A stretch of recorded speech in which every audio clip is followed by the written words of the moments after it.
Hi guys, how's it going? This is going to be the first video for 9-6 tangents, secants, and angle measures. Just a reminder, at any point, make sure you pause the video so you can get information that you see on the screen and or rewind back to listen to the audio. Alright, we're going to get started right away. I want to make these videos short. So, essential question for 9-6 is going to be, can I describe relationships between arc and angle measures when angles are formed by tangents and secants that intersect inside, outside, or on the circle. So for this section, keyword for today is going to be secants. A secant is any line or ray that intersects at a circle in exactly 2 points. So an example of a secant would be something like this. You have a picture to the left of your notes. This is a line that intersects exactly at 2 points on the circle, so that's considered a secant. It could also be a ray.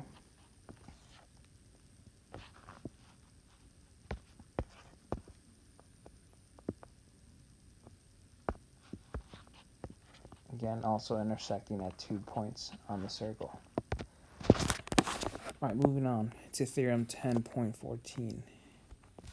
Theorem 10.14 states that if two secants or chords intersect in the interior of the circle, then the measure of each angle formed is half the sum of the measure of the arcs intercepted by the angle and its vertical angle.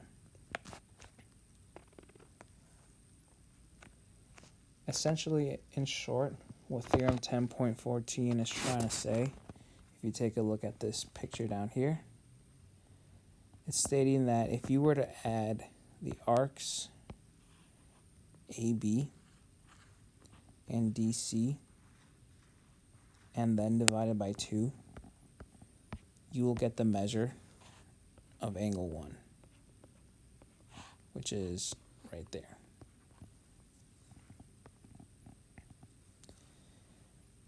Same thing goes with angle 2.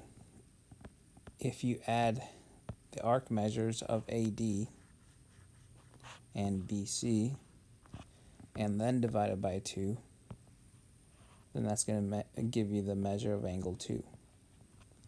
That is what Theorem 10.14 is saying. So if we go down to example 1 on page 23, it says find the value of x for this image. Well, we can use Theorem 10.14 to answer this. Again, if you know measure of arc MP and the measure of arc NQ, then you will be able to find the measure of this angle and this angle. Let's just go ahead and do that real quick. Again, we want to find the measure of, let's call it angle Y. Then we would take 55, so measure of angle Y equals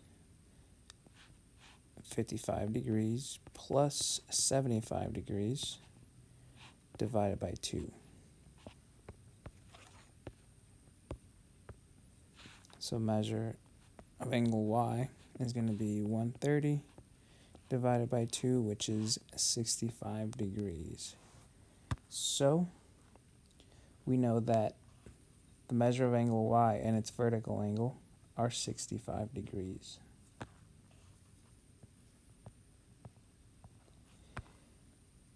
If we want to find x, then we can use prior knowledge to figure that out.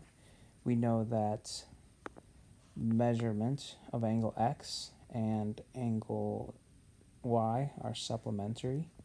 So then we can go about and figure this out by saying measure of angle x is going to be equal to 180 degrees minus 65, which gives us the answer of